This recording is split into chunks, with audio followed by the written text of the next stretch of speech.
मेनू दिखाओ। उपन्यास ऑनलाइन पूरा पढ़े। उपन्यास बिन। उपन्यास सर्वनाश का लोहार अध्याय 266। धोखेबाज। गुना प्रिय पाठकों, अधिक अध्यायों के अनुवाद में हमारी टीम की सहायता के लिए यहाँ दान करें। URL। सर्वनाश का लोहार 266। धोखेबाज। पबफ्यूचर द्वारा विज्ञापन। ये तुम्हारा काम था, सेठ। दाढ़ी वाले भगवान ने गुस्से से कहा। हेफेस्टोस चिढ़ गया क्योंकि सेठ ने वह क्लास नहीं चुनी थी जो उसने पेश की थी। तीनों देवता वर्तमान में छोटे सिनेमा आयाम में बैठे थे और सेठ के जीवन के मुख्य अंश देख रहे थे। मुझे तो बिल्कुल भी पता नहीं है कि तुम किस बारे में बात कर रहे हो, अराजकता के देवता ने अस्पष्ट मुस्कान के साथ कहा।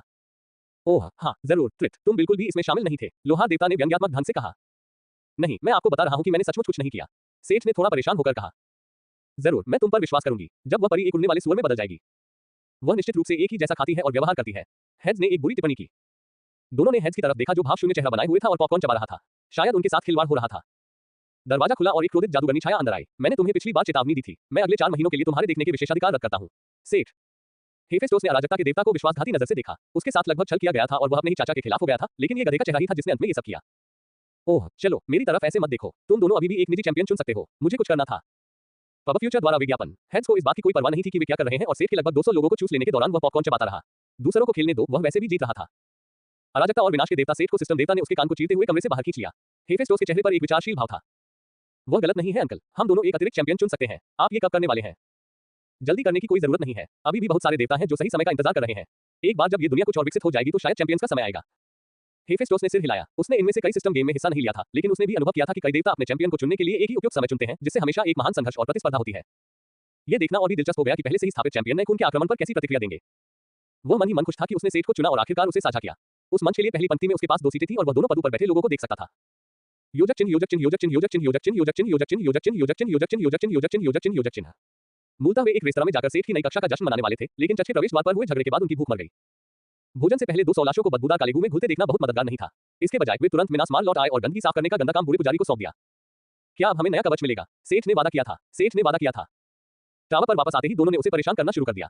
उन्होंने शहर में अपनी छवि बनाए रखी, लेकिन जब वे अकेले होते तो सारे दिखावे गिर जाते। मैं जल्द ही शुरू करूंगा, लेकिन आज नहीं। चलो जो कुछ हुआ उसे भूल जाएं और जश्न मनाएं। वह वास्तव में उन्हें दोष नहीं दे सकता था क्योंकि वह वास्तव में लंबे समय से उन्हें व्यक्तिगत सामान बनाने का वादा करता रहा था। सेठ तब तक इसे टालता रहा जब तक कि उसके पास उपयुक्त कौशल और सामग्री नहीं आ गई। अब उसके पास आत्माओं का पर्याप्त संसाधन भी था। उसे कुछ महत्वपूर्ण बात का एहसास हो गया था। पौराणिक रेटिंग अभी भी बहुत दूर थी। जब उसने अपने कौशल के अनुसार महाकाव्य सामग्री का उपयोग किया तब भी वह महाकाव्य से ऊपर नहीं जा पाया था। उसे नहीं पता था कि इसका कारण क्या था, लेकिन वह स्थिर हो गया था। उन्होंने टोरेट को इसके बारे में लिखा था और इस तरह से उन्हें अपनी गलतफहमी का पता चला। महाकाव्य से ऊपर पौराणिक और मिथकीय राशन बहुत ही विशेष रैंक थे जिन्हें कोई भी पौराणिक या मिथकीय सामग्रियों के साथ आसानी से नहीं बना सकता था। एपिक से ऊपर की रैंक को रेलिक कहा जाता था और यह एक तरह से पौराणिक या मिथकीय रेटिंग के लिए प्रोटोटाइप की तरह था। इन वस्तुओं को पौराणिक या मिथकीय रेटिंग तक बढ़ने के लिए आवश्यकता के अनुसार आंका गया था। टोरेट के आकलन के अनुसार अवशेष गियर बनाने के लिए कम से कम शिल्पकार स्तर का होना या बहुत ही विशेष शर्तों को पूरा करना आवश्यक था, खासकर तब जब पौराणिक सामग्रियों के साथ काम करने के लिए शिल्पकार होना आवश्यक था। जहां तक इस बात का प्रश्न है कि एक अवशेष किस प्रकार एक पौराणिक वस्तु में परिवर्तित हो गया, वास्तव में कोई भी व्यक्ति इसकी विशेष जानकारी नहीं रखता था। बोने ने उसे उच्च पदों के बारे में ज्यादा कुछ नहीं बताया था क्योंकि तब वह इन पदों तक पहुंचने से बहुत दूर था। वास्तव में वह अभी भी वहां था। जैसे जैसे स्तर ऊपर जाता गया, शिल्प कौशल को निखारना और भी कठिन होता गया।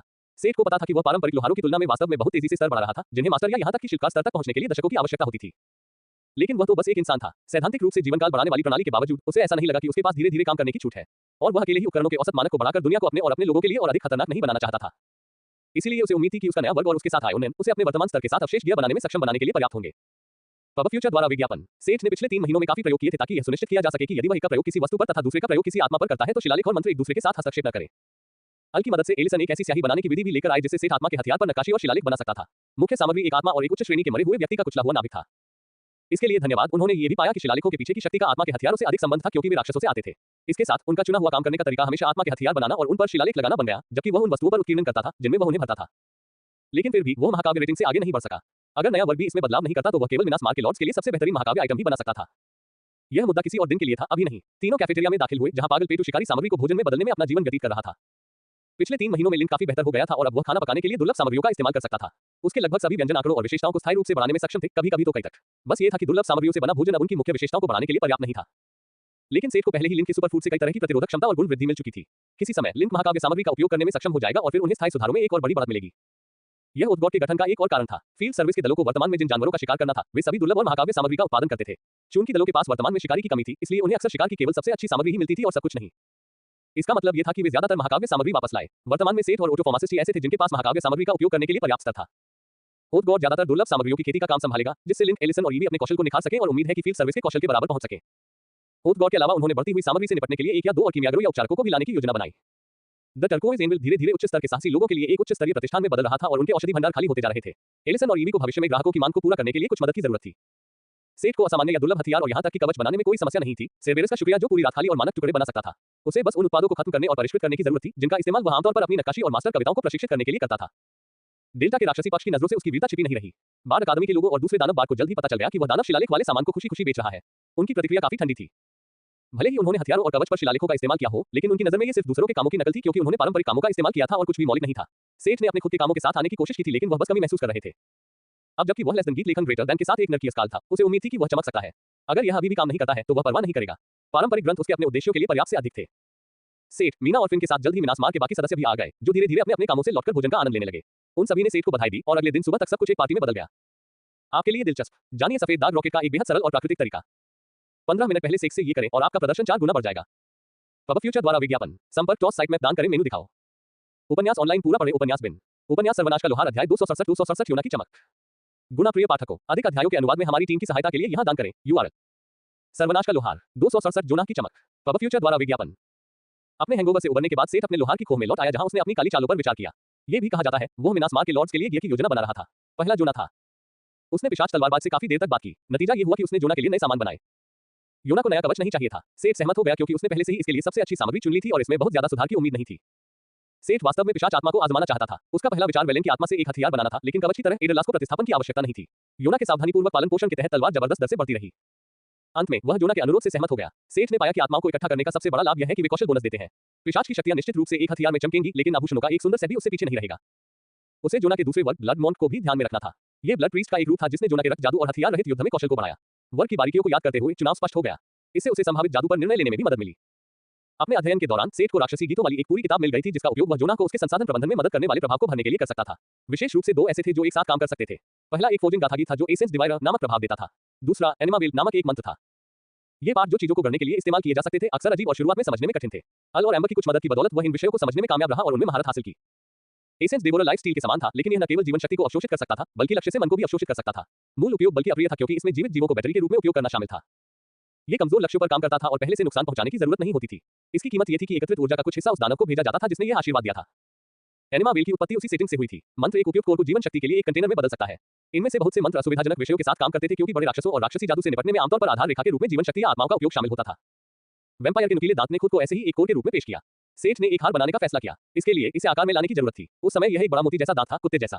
सेठ ने लेस देन ऊर्जा परिसंचरण ग्रेटर देन और लेस देन सुदृढ़ीकरण ग्रेटर देन का उपयोग किया और दांत को एक हल्की चमक और कांच की बनावट के साथ एक मोती के मनके में बदल दिया। उसने मनके को थोड़ा चपटा करके सिक्के का आकार दिया और उसमें एक छेद करके धागा बनाया। सिक्के को जादुई संरचना में रखा गया और एनिमा वेल का जाप किया गया। गाथा गाते समय उसकी आंखों से खून के आंसू बहने लगे। वे पेंडेंट और संरचना पर गिरे जहां वे संरचना और पेंडेंट में समा गए। मोती जैसा सफेद सिक्का लाल रक्त के मोती में बदल गया।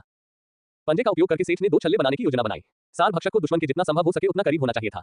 छल्ले सबसे अच्छा विकल्प थे, खासकर जब से जोना भी अपने पंजों से लड़ता था। पंजे के अलावा सेठ ने less than crimson steel greater than का इस्तेमाल किया।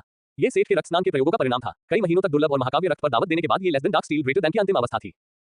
ये वह ऊपरी सीमा थी जिस तक सामग्री पहुंच सकती थी और मजबूत होना बंद हो गया।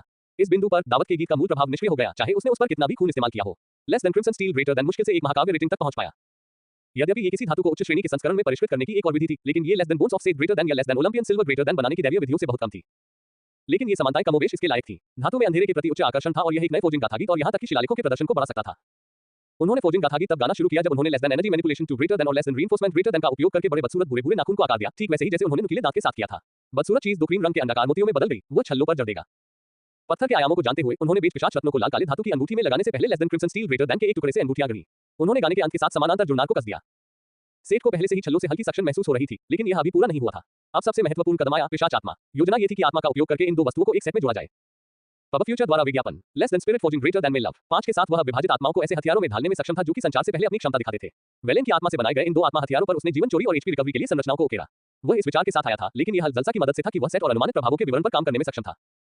लेस देन डिंग, आपने एक महाकाव्य सेट पूरा कर लिया है। ग्रेटर देन लेस देन डिंग, आपने अपना पहला अवशेष पूरा कर लिया है। सभी विशेषताओं के लिए जोड़ 5 ग्रेटर देन लेस देन डिंग, आप अवशेष स्तर की वस्तु बनाने वाले पहले व्यक्ति हैं। सभी विशेषताओं के लिए जोड़ 10 ग्रेटर देन लेस देन डिंग, शीर्षक विश्व का सर्वश्रेष्ठ लोहार प्राप्त हुआ। अवशेष बनाने के लिए एक मास्टर की आवश्यकता होती है। प्रवीणता लाभ थोड़ा बढ़ गया है। ग्रेटर देन लेस देन डिंग, शीर्षक दिमागी हासिल हुआ। आपने बुद्धिमत्ता में 100 हासिल कर लिया है। जोड़ 1 बुद्धिमत्ता पर 0.5 जादुई क्षति। ग्रेटर देन लेस देन डिंग, शीर्षक फ्लीट फुटेड प्राप्त हुआ। आप चपलता में 100 तक पहुंच गए हैं। जोड़ 1 चपलता प्रति 0.5 गति। ग्रेटर देन लेस देन डिंग, हेफेस्टोस आपकी प्रगति से बहुत संतुष्ट है। आपकी विशेषता थोड़ी मजबूत हुई है। ग्रेटर देन लेस देन डिंग, सेठ आपके प्रयासों से खुश है। लेस देन, सेठ की आवाज ग्रेटर देन थोड़ी मजबूत हो गई है।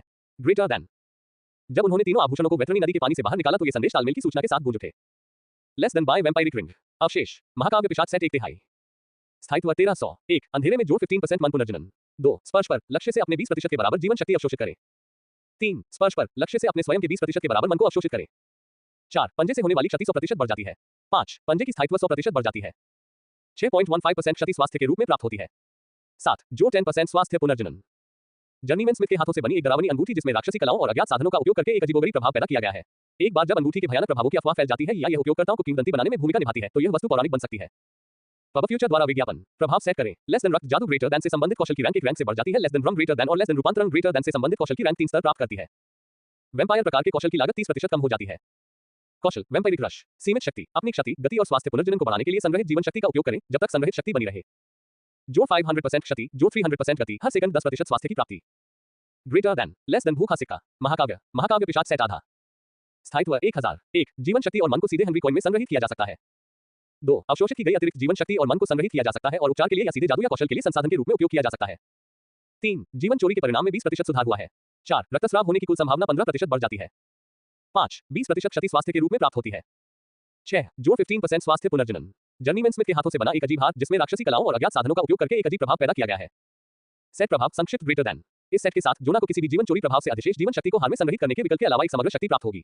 यह एक दूसरे स्वास्थ्य और मन बार की तरह था लेकिन यह उसके मूल से भी अधिक हो सकता था। एक बार जब सेठ ने उन्हें पिशाच तलवारबाज को दे दिया तो उसके पास एक शानदार कवच शानदार हथियार और शानदार सामान से भी ज्यादा होगा। लेकिन एक चीज थी जो सेठ को तलवारबाज को देनी थी। पब फ्यूचर द्वारा विज्ञापन। एक उचित मुखौटा। मुखौटे की सामग्री के रूप में उन्होंने दुर्लभ लेस देन सेठ की हड्डियां ग्रेटर देन निकाली। वे भी भयानक दानव जादू के साथ एक समानता हो सकती है लेकिन उनमें एक अराजक तत्व भी था जो उन्हें अंगूठियों के लिए अनुपयुक्त बनाता था। इस अव्यवस्थित विशेषता के कारण हड्डियों से बनी वस्तुओं पर यादृच्छिक प्रभाव पड़ते थे जो हानिकारक या सकारात्मक हो सकते थे। कुछ वस्तुओं पर दो प्रभाव पड़ते थे जो एक दूसरे को संतुलित करते थे। सेठ ने कई मुखौटे बनाए क्योंकि उन्हें वे प्रभाव पसंद नहीं थे जो अक्सर सामग्री की अनियमितता के कारण आते थे। जैसे कि पहनने वाले को अंधा बनाना लेकिन उसकी गति बढ़ाना या पहनने वाले को अधिकांश बीमारियों के प्रति प्रतिरोधी बनाना लेकिन विशेष रूप से आम सर्दी के प्रति कमजोर बनाना। एक मास्क में तो आवाज बदलने का भी फंक्शन था। यह बहुत बढ़िया होता अगर इसे पहनने वाले की आवाज छोटी बच्ची जैसी न होती। आखिरकार कई प्रयासों के बाद एक स्वीकार्य विकल्प सामने आया। पहनने वाला बोलने में असमर्थ होगा और बदले में उसकी सुनने की क्षमता में सुधार होगा। जोना को वैसे भी बोलना पसंद नहीं था। यह सही तो नहीं था लेकिन स्वीकार्य था। सभी मुखौटों के लिए उसने एक ही फोजिंग बैलेट का इस्तेमाल किया था। यह एक ऐसा बैलेट था जो किसी व्यक्ति की मानसिक स्थिति को अस्थिर कर सकता था जब वह उस वस्तु को देखता था। यह कोई प्रत्यक्ष नकारात्मक प्रभाव नहीं था लेकिन इसने भय के प्रभावों को और अधिक प्रभावी बना दिया। इसकी कीमत यह थी कि पहनने वाले को भी आधे प्रभाव का सामना करना पड़ता था। इसका मुकाबला करने के लिए सेठ ने कोहरे के आयाम के राक्षसों से एक आत्मा को संक्रमित करने की योजना बनाई। उन्होंने इसे फोजिंग के दौरान संक्रमित नहीं किया लेकिन असामान्य माध्यम आत्माओं में से एक से मुखौटे का एक आत्मा हथियार बनाया। यह मुखौटा जादू और शिलालेखों के मिश्रण का भी एक अच्छा उदाहरण था। उन्होंने आत्मा के हथियार और एक कविता पर भय और हतोत्साह के लिए जटिल नलिकाएं उकेरी जो मुखौटे को जितनी देर तक देखती उतनी ही असुविधा पैदा करती। इस कविता का नाम टूम ऑफ माइंड था और इसमें माइंड ईटर नामक राक्षस की शक्तियों को बुलाया गया था। गाथा गीत की तरह ही यह मानसिक विक्षिप्तता का कारण बनता है लेकिन टूम ऑफ माइंड मानसिक आघात या स्तब्ध अवस्था पैदा करने में चरम पर होता है। जब उसने इसे बैरल में डुबोया तो उसे सूचना मिली कि वस्तु समाप्त हो गई है। लेस देन राक्षसी मुखौटा। अवशेष भौतिक रक्षा 270। Mag defence 386। स्थायित्व 5000। 1 पहनने वाला बोल नहीं सकता। 2 श्रवण इंद्रियों में वृद्धि। 3 विरोधियों की मानसिक स्थिति को अस्थिर करे मानसिक प्रभावों में जोड़ 19% सफलता की संभावना। 4 सक्रिय कौशल राक्षसी छवि। जर्नीमैन स्मिथ द्वारा बनाया गया एक भयावह मुखौटा। एक राक्षस की भयावह मुखौटे निर्माता की विकृत कल्पना की गवाही देती है। कई जादुई उपचारों के मिश्रण से इस वस्तु की छवि के अनुरूप प्रभाव उत्पन्न हुए। एक बार जब इस मुखौटे के भयानक प्रभावों की अफवाहें फैल जाती हैं या यह उपयोगकर्ताओं को किंवदंती बनाने में भूमिका निभाता है तो यह वस्तु पौराणिक बन सकती है। लेस देन सक्रिय कौशल राक्षसी छवि कोई लागत नहीं 5 मिनट कूलडाउन। यदि डेमोनिक इमेज सक्रिय है तो यह वर्तमान में मास्क को देखने वाले किसी भी व्यक्ति पर मानसिक हमला करेगा। आंकड़ों और स्तर के अंतर के आधार पर लक्ष्य घबराहट भय हतोत्साहन या मानसिक आघात के चरणों में गिर जाएगा। Greater than. सेठ ने मुखौटे को देखा जो अपने आप ही दुष्ट जीवन से जाग उठा था। बेशक ये सिर्फ उसकी कल्पना थी लेकिन मुखौटे को देखते ही उसे असहज महसूस हुआ। उसे थोड़ा संदेह भी हुआ कि कहीं ये मुखौटा उसने तो नहीं बनाया है। शायद शैतान ने मेरे हाथों को निर्देशित किया है। उसने मजाक में सोचा। चाहे जो भी हो जोना निश्चित रूप से मुखौटे के बारे में खुश होगा। यह उसकी दूसरी कक्षा के लिए भी उपयुक्त था। अधिकांश प्रभाव सक्रिय कौशल में विलीन हो गए थे जबकि आत्मा का प्रभाव गाथागीत के नकारात्मक पक्ष प्रभाव का पूरी तरह से मुकाबला करने में कामयाब रहा था। मास्क की स्थायित्व सेठ के कर्मचारी के समान ही थी। इस दिव्य सामग्री का एक और अजीब पहलू सामग्री की मोटाई चाहे जितनी भी हो इसकी स्थायित्व पर इसका कोई प्रभाव नहीं था। सेठ ने सारा सामान एक संदूक में रख लिया और आज के लिए दुकान से चला गया। प्रायोजित सामग्री 15 मिनट पहले सेक्स करें ये और आपका प्रदर्शन 4 गुना बढ़ जाएगा। खाली पेट एक सप्ताह में 9 किलो पेट की चर्बी जलती है। पब फ्यूचर द्वारा विज्ञापन। संपर्क टॉस साइट में दान करें मेनू दिखाओ। उपन्यास ऑनलाइन पूरा पढ़े उपन्यास बिन। उपन्यास सर्वनाश का लोहार अध्याय 268। परीक्षा की तैयारी। गुना प्रिय पाठकों अधिक अध्यायों के अनुवाद में हमारी टीम की सहायता के लिए यहां दान करें। URL सर्वनाश का लोहार 268 परीक्षा की तैयारी। पब फ्यूचर द्वारा विज्ञापन। जब सेठ उपकरण बनाने में व्यस्त था तब मिनास मार के अन्य सदस्य भी अपने कामों में व्यस्त थे। फील्ड सर्विस के नेता परीक्षा की तैयारी और उद्गौर के प्रबंधन पर काम कर रहे थे। मोनिक ने पिछले कुछ दिनों में एक पुराने परिचित को खोजने में बिताया था। वह उद्गौर को प्रशिक्षित करने और संचालित करने के लिए एकदम सही था। उसकी ऊंची एड़ी के जूतों के जमीन से टकराने की आवाज ने उसके संग करे जर्जर गलियारे में आने की सूचना दे दी। गलियारे के अंत में एक दरवाजा था जिसमें कांच की खिड़की थी। दरवाजे पर लिखा था जैक फेल्टन निजी अन्वेषक। उसने धीरे से दरवाजा खटखटाया जिससे खिड़की हिलने लगी। कुछ मिनट इंतजार करने के बाद उसने फिर से दस्तक दी। इससे पहले कि वह तीसरी बार दस्तक दे पाती दरवाजा आखिरकार खुल गया। दरवाजा खोलते ही एक 50 साल का बूढ़ा आदमी खड़ा था जिसकी मूंछें घनी और दाढ़ी साफ थी। उसकी त्वचा का रंग बीमा जैसा था और उसकी आंखें अंदर की ओर धंसी हुई थी। उसके गंजे बाल एक टोपी के नीचे छिपे हुए थे। टोपी की छाया की वजह से उस आदमी की धंसी हुई आंखें खोखली आंखों की तरह लग रही थी। मोनिक, तुम यहाँ क्या कर रही हो? उसने झल्लाकर पूछा। उसने उसके लिए दरवाजा थोड़ा खुला छोड़ दिया और अपनी मेज पर वापस आ गया जहाँ उसने पीछे झुककर अपने पैर मेज पर रख दिए। ओह, तुम्हें पता था कि मैं शहर में हूँ। मैं तुम्हें आश्चर्यचकित करना चाहती थी, उसने विनम्रता से कहा। मैं एक निजी जासूस हूँ। मुझे पता था कि तुम लगभग 3 महीने से शहर में हो। लेकिन मुझे आश्चर्य हुआ कि तुम वास्तव में एक कबीले में शामिल हो गए हो। अकेली बाघिन ने एक झुंड बना लिया। इस बात ने मुझे वाकई आश्चर्यचकित कर दिया। मोनिक एक आह भरते हुए डेस्क की दूसरी ओर कुर्सी पर बैठ गई। ओह, कृपया, आप जानते हैं कि मैं अपनी इच्छा से अकेला नहीं था। आप कह सकते हैं कि मुझे एक पहाड़ मिल गया है जिसे मैं अपना घर कह सकता हूँ।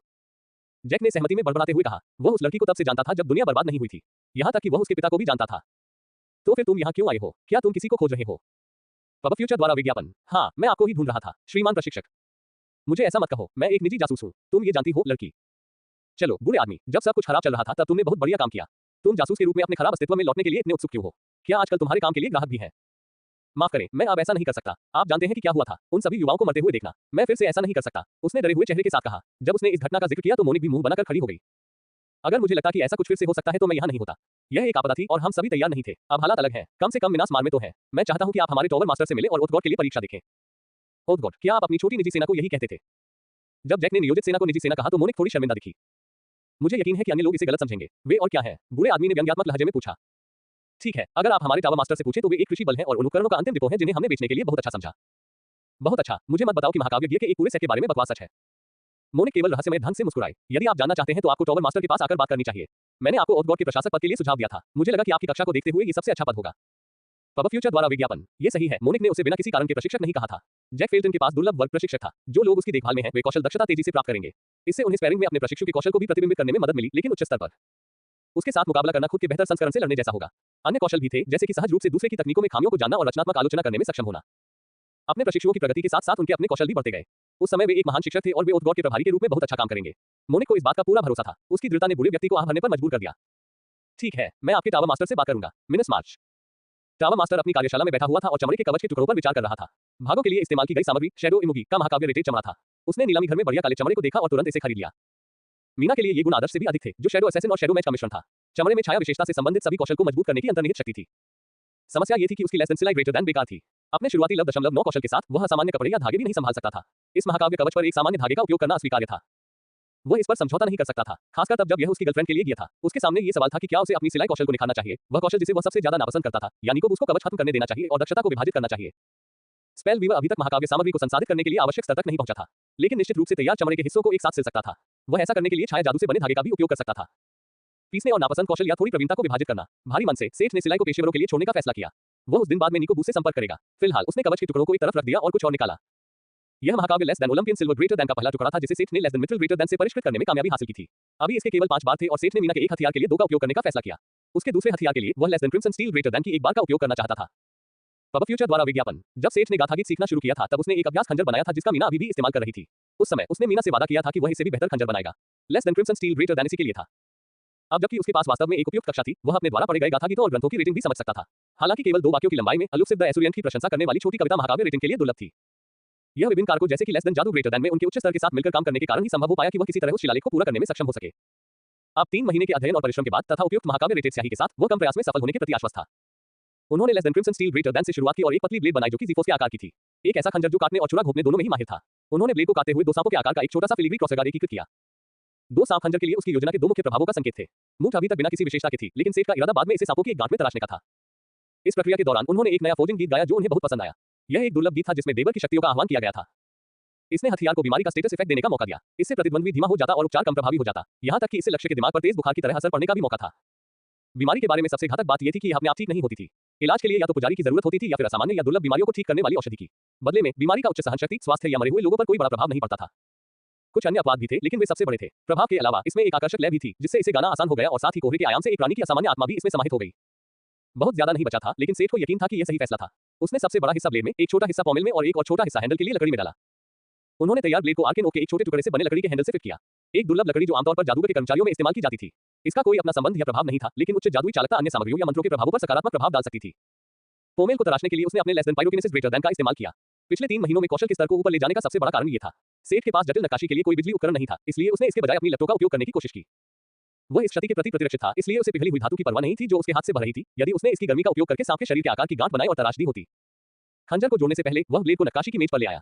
अब सबसे महत्वपूर्ण कदम आया। एक बढ़िया ब्रश से उसने छोटी शीशी से कीमती स्याही निकाली।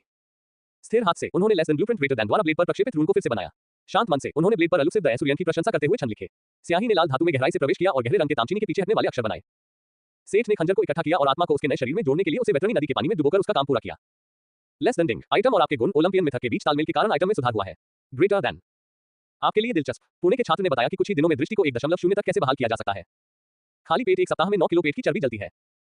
पब फ्यूचर द्वारा विज्ञापन संपर्क टॉस साइट में दान करें मेनू दिखाओ।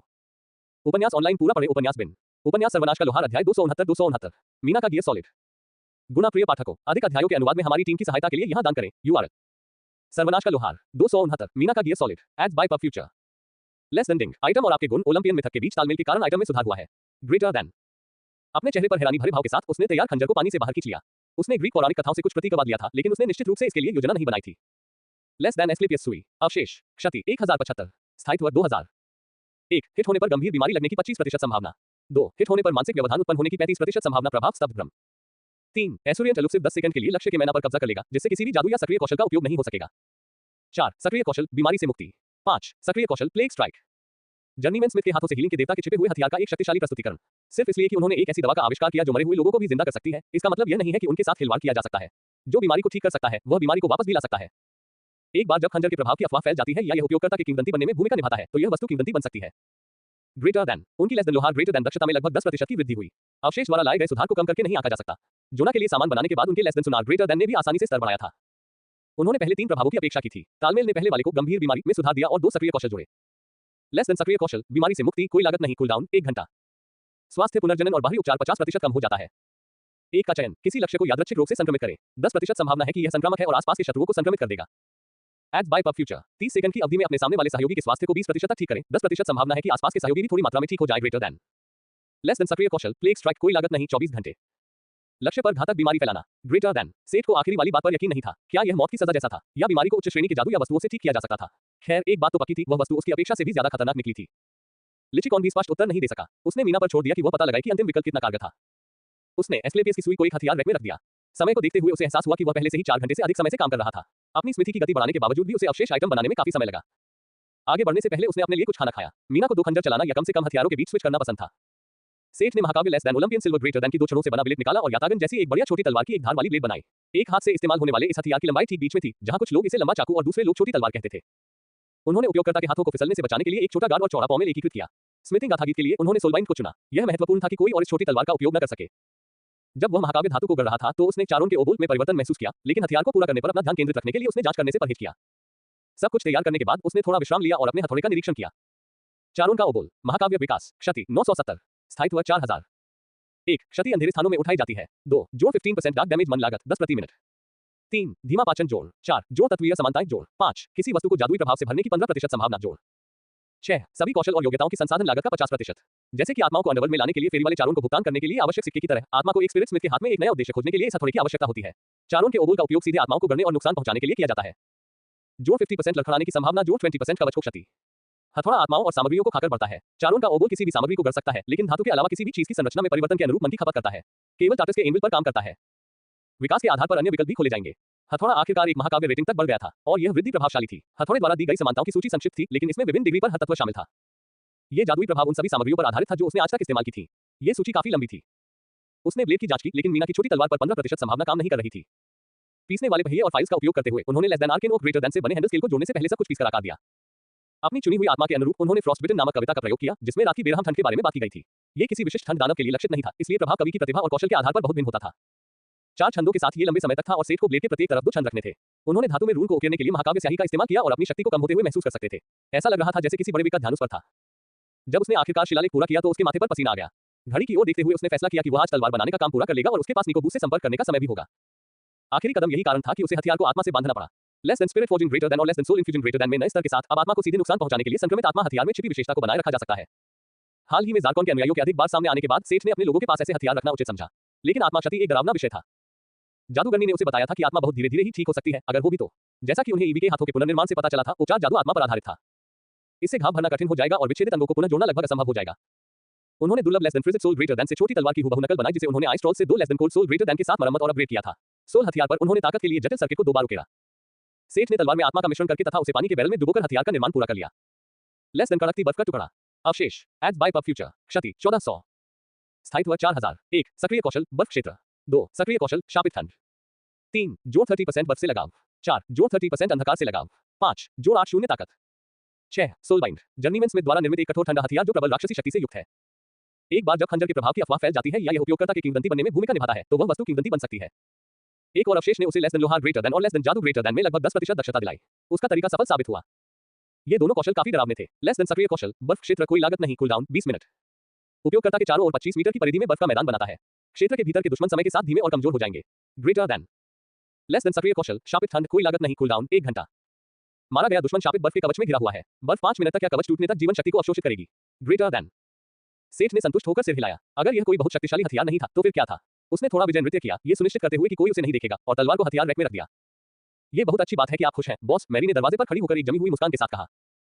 मैरी, तुम वहां कितनी देर खड़ी रही? कुछ समय। कृपया जो तुमने देखा उसे भूल जाओ, मुझे अच्छा लगेगा। खैर, तुमने मुझे क्यों ढूंढा? मुझे परीक्षा की तैयारियों पर नजर रखने के लिए आपकी जरूरत है। इसके अलावा निको बूस ने आपसे मिलने के लिए कहा है। निको, बढ़िया समय है, मैं बाद में उससे मिलने की योजना बना रहा था, चलो चलें। इसके साथ ही वे दोनों लोहार खाने से गायब हो गए। Ads by pub future. संपर्क टॉस साइट मैप दान करें, मेनू दिखाओ। उपन्यास ऑनलाइन पूरा पढ़े, उपन्यास बिन। उपन्यास सर्वनाश का लोहार अध्याय 270 कहीं और 4। गुना प्रिय पाठकों, अधिक अध्यायों के अनुवाद में हमारी टीम की सहायता के लिए यहां दान करें। URL सर्वनाश का लोहार 270 कहीं और 4 एड्स बाय पब फ्यूचर। भयंकर सिरदर्द ने उसके दिमाग में कोहराम मचा दिया। क्या हुआ? वह कहां था? ऐसा लगा जैसे वह अभी अभी उठा हो, लेकिन उसे पता नहीं था कि वह सोया था या नहीं। आखिर हुआ क्या था? उसने अपने चारों ओर देखा। यह एक मंद रोशनी वाला क्लिनिकल कमरा था। उसके चारों ओर बाईं और दाईं ओर अजीबोगरीब डिवाइस लगे हुए थे जिनके डिस्प्ले उसे समझ में नहीं आ रहे थे। जैसे कि जल्दबाजी में छोड़ दिया गया हो, रंगीन तरल पदार्थों और अन्य उपकरणों के साथ विभिन्न सिरिंजों की प्लेटें जमीन पर गिर गई थी। कुछ ट्यूबें स्वतंत्र रूप से लटकी हुई थी जबकि कुछ उसके हाथों में कैथेटर की ओर ले जा रही थी। क्या हो रहा था? उसकी सोच धीमी थी जैसे कि उसके विचार शहर में तैर रहे हो। वह आगे की ओर लड़खड़ा गया और टूटे हुए फ्लास्क और प्लास्टिक की थैलियों से निकले तरल पदार्थ पर लगभग फिसल गया। वह सावधानी से कदम दर कदम आगे बढ़ रहा था। उसे अपना संतुलन बनाए रखने में कठिनाई हो रही थी। एक पल के लिए वह अपने शरीर में फंसी नलियों के कारण पीछे रह गया, लेकिन उसने खुद को मुक्त कर लिया। इस प्रक्रिया में वह लगभग अपना संतुलन खो बैठा। उसने एक चौड़ा डबल दरवाजा खोला और एक मंद रोशनी वाले दालान में ठोकर खाकर गिर गया। लिनोलियम का फर्श उसके नंगे पैरों के नीचे ठंडा और चिकना लग रहा था। एकमात्र रोशनी लाल छत पर टिमटिमाती चेतावनी रोशनी से आ रही थी। क्या कुछ चल रहा था? इस समय तो वह ये भी नहीं समझ पाया कि यह प्रकाश का अजीब चयन था। कुछ देर तक उसने होशपूर्वक कुछ नहीं किया और बस कमरों और गलियारों की भूलभुलैया में भटकता रहा। जो हुआ उसे याद करना मुश्किल था। उसे याद आया कि वह शहर में रहता था। उसने लड़ाई की थी। उसने क्यों लड़ाई की थी? उसके पैर के तलवे पर एक चिपचिपा तरल पदार्थ चिपक गया और उसे वर्तमान में वापस ले आया। सदमे से उसे अपने आसपास का एहसास हुआ। खून के छींटे छत, फर्श और दीवारों पर फैले हुए थे। दालान में सेल के दरवाजे लगे हुए थे। उनमें से कई दरवाजे आधे खुले हुए थे और उनमें से खून के निशान अंदर या बाहर जा रहे थे। बस वह कहां पहुंच गया था? ध्यान से सुनने पर उसे मांस के चटकने की धीमी आवाजें सुनाई दे रही थी। वह कोठरी के दरवाजों से भरे दालान से दूर चला गया। हरे रंग की रोशनी वाले एक दरवाजे ने उसका ध्यान खींचा और वो बिना ज्यादा सोचे समझे अंदर घुस गया। यह कोई आपातकालीन निकास द्वार नहीं था, बल्कि किसी तरह का सुरक्षा दफ्तर था। शायद उसे इस जगह के बारे में कुछ जानकारी मिल जाए। उसने सावधानी से दरवाजा बंद कर दिया ताकि उन कोठरियों में मौजूद किसी भी व्यक्ति का ध्यान उस पर न जाए। जमीन पर पड़े खून के निशानों से पता चलता है कि गार्ड चला गया है और जल्दी वापस नहीं आएगा। वहां काली हो चुकी वीडियो स्क्रीन थी। फाइल कैबिनेट से गिरे हुए कागज जमीन पर बिखरे हुए थे। शांति के इस पल ने उसे अपने विचारों को व्यवस्थित करने में मदद की और उसका दिमाग साफ हो गया। फिर भी उसे पहले की ज्यादा याद नहीं आ रही थी। उसने कागजात उठाने शुरू कर दिए। शायद फाइलें उसकी मदद कर सकती हैं। फाइलों में बताया गया था कि परीक्षण विषयों को किस तरह से संभाला जाना चाहिए, केवल संख्याओं द्वारा नामित। खतरे की श्रेणियां, बुद्धि का स्तर, आहार और पर्यावरण संबंधी प्राथमिकताएं। उसकी वर्तमान स्थिति में उसके लिए कुछ भी मददगार नहीं था। फिर भी वह पढ़ता रहा। एड्स बाय पब फ्यूचर एक के बाद एक जबरदस्त वृद्धि का वर्णन याद दिला रहा है। स्थिति ग्रेटर देन नाम #967। शीर्षक बहादुर। स्तर 62। 1 से 15%। जाति कृत्रिम डिल्यूट। लिंग आयु 20। वर्ग मार्शल आर्टिस्ट टाइगर क्लोमोंट। संबद्धता स्वास्थ्य 1000। मन 700। शक्ति 345। निपुणता 10। चपलता 294। इंटेलिजेंस 30। इच्छा शक्ति 35। धीरज 270। व्यक्तित्व 15। भाग्य 35। ... ग्रेटर देन उसकी आंखों के सामने एक स्टेटस विंडो खुल गई। उसे फिर से तेज सिरदर्द ने घेर लिया। #967। उसे यकीन था कि उसका नाम कुछ और ही था। उसे क्या हुआ? क्या वह भी उन जानवरों की तरह ही परीक्षण विषय था? नहीं, ये सच नहीं हो सकता। उसने अपने विचारों को नकार दिया। वह अभी भी इंसान था। वह अभी भी खुद था। वह कौन था? उसका दिमाग बंद हो गया। उसने जमीन पर गिरी कुर्सी उठाई और उस पर बैठ गया। डेस्क पर घूरते हुए वह अपने अस्तित्व के बारे में सोचने के चक्कर में खो गया। उसके लिए कोई स्पष्ट विचार पकड़ पाना अविश्वसनीय रूप से कठिन था। मानो किसी पुरानी आदत के कारण उसने कंप्यूटर चलाना शुरू कर दिया हो। उसने माउस पकड़ा और सुरक्षा कैमरों को पार कर गया। यह एकमात्र सुलभ विकल्प था। सेल नंबर वाले लेवल वाले कमरे काले हो गए थे, लेकिन आसपास के गलियारे अभी भी काम कर रहे थे। उन्हें एक हॉल में मिला जिसकी दीवार पर सीढ़ी का साइन और लिखा हुआ था। सीढ़ियों के दरवाजे उखाड़ दिए गए थे और फर्श पर टिके हुए थे। मंजिल 8 ये वह ट्रिगर था जिसकी उसे उस चक्रव्यूह से बाहर निकलने के लिए जरूरत थी जिसमें वह फंसा हुआ था। वह नहीं जानता था कि वह कौन है, लेकिन वह पता लगाने की कोशिश कर सकता था। दूसरी मंजिलों पर और भी जानकारी होनी चाहिए थी, और अगर नहीं तो वह बाहर निकल सकता था और पता लगाने की कोशिश कर सकता था कि वह बाहर कौन है। एड्स बाय पब फ्यूचर अपनी सारी यादों के बिना भी वह अभी भी वही था और वह आसानी से वह सब वापस पा लेगा जो उससे छीन लिया गया था। समस्या सीढ़ियों तक पहुंचने की थी। इस कमरे से बाहर निकलने का मतलब था खुले कमरों से भरे गलियारे में प्रवेश करना जो चीजों से भरे हुए थे। वह कुछ देर तक कंट्रोल पैनल को देखता रहा जब तक उसे गंदे अस्थायी लेवल पर डोर कंट्रोल्स लिखा हुआ नहीं मिल गया। क्या ये कोशिश करना सही विचार था? उसे पता ही नहीं था कि सभी दरवाजे खुले क्यों थे। क्या वे बंद हो जाएंगे या वह सिर्फ अंदर मौजूद जानवरों को सचेत करेगा? सीढ़ियां दूर नहीं थी। 3 संभावित परिणाम थे। पहला ये कि दरवाजे बंद हो गए और वे अटक गए। उस स्थिति में उसे बिना किसी चिंता के बाहर निकलने में कोई दिक्कत नहीं थी। अगर कुछ नहीं हुआ तो उसे बस चुपके से बाहर निकलना होगा। कुछ भी नहीं बदलेगा। सबसे खराब स्थिति ये थी कि दरवाजे बंद तो हो गए लेकिन जानवरों को रोक नहीं पाए। इससे उन्हें सीढ़ियों से भागने और भागने का समय मिल जाता। उसके मौके अच्छे थे और उसने दरवाजे के कंट्रोल दबाने का फैसला किया। जब एक तेज सायरन बजा और साथ में दसियों दरवाजे बंद होने की आवाज आई तो उसका दिल लगभग धड़कने लगा। क्या ये कारगर रहा? सावधानी से दरवाजा खोलकर उसने दालान में देखा। सभी कोठरियां बंद थीं। उसे दरवाजों के पीछे से धमाका सुनाई दे रहा था, लेकिन ऐसा नहीं लग रहा था कि वे जल्दी खुलेंगे।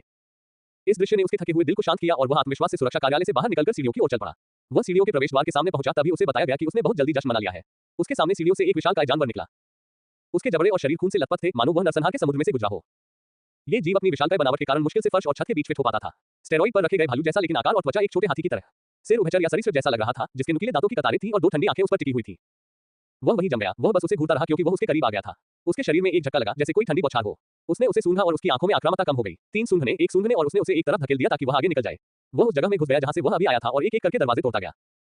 उसने खुद से कहा, इंतजार करने की कोई जरूरत नहीं है, और सीढ़ियों से नीचे भागा। लेकिन 9वीं मंजिल पर पहुंच गया। क्या उसे गलत याद था? नीचे से बाहर निकलना चाहिए था, लेकिन मंजिल संख्या क्यों बढ़ गई? क्या ये जगह भूमिगत थी? अब जब उसने इसके बारे में सोचा तो उसे खिड़कियों जैसी कोई चीज नजर नहीं आई थी। नीचे जाने का मतलब था इस अजीबोगरीब जगह में और भी गहराई में जाना। ऊपर जाने पर बाहर निकलना चाहिए। 967 ने नीचे जाने का फैसला किया। इस जगह से भागना उसके लिए ज्यादा जरूरी नहीं था, बल्कि यह पता लगाना कि उसके साथ क्या हुआ। लेकिन इससे पहले कि वह सीढ़ियों से नीचे उतरता, उसने 9वीं मंजिल की जांच की। यह मंजिल दफ्तरों और प्रयोगशालाओं से भरी हुई थी। उसे बड़ा झटका लगा जब उसने एक कांच की खिड़की में अपना प्रतिबिंब देखा। क्या वह पहले भी ऐसा दिखता था? हो सकता है कि उसने अपनी याददाश्त खो दी हो, लेकिन उसकी त्वचा पहले ऐसी नहीं दिखती थी। उसकी आंखें पुतलियों के बिना गहरे लाल रंग की हो गई थी। उसकी त्वचा खुरदरी थी और उसमें हल्का भूरा नीला रंग था। उसका सिर चिकना था और उस पर मांसल कांटों का मुहाक था। लेकिन देखते ही देखते उसका रूप बदल गया और धीरे-धीरे वह फिर से इंसान जैसा हो गया। उसे अपना चेहरा याद नहीं था, लेकिन इस चेहरे को पहचानना उसके लिए आसान था। 967 को पहले से ही पता था कि उसके साथ कुछ गड़बड़ है। वह 9वीं मंजिल पर इधर-उधर देखता रहा। कुछ दफ्तर पूरी तरह से तबाह हो चुके थे, दूसरे ऐसे लग रहे थे जैसे शोधकर्ता कुछ मिनट पहले ही कॉफी लेने के लिए निकला था। जैसे ऊपर की मंजिल पर उसे कोई लाश नहीं दिखी, सिर्फ खून ही खून था। यहाँ उसे जो कागजात मिले, उनमें सभी तरह के सीरम और उनके प्रभावों के बारे में बताया गया था। बहुत सारे शब्द ऐसे थे जो उसे समझ में नहीं आए। इन कागजात से उसे जो जानकारी मिली वह ये थी कि इस जगह को हाई 5 कहा जाता था। बीटा नामक जगह के आसपास एक भूमिगत सुबह था। थोड़ी देर बाद वह सीढ़ियों पर वापस आया और अंधेरे में नीचे उतरता रहा। Ads by pub future. संपर्क टॉस साइट मैप दान करें।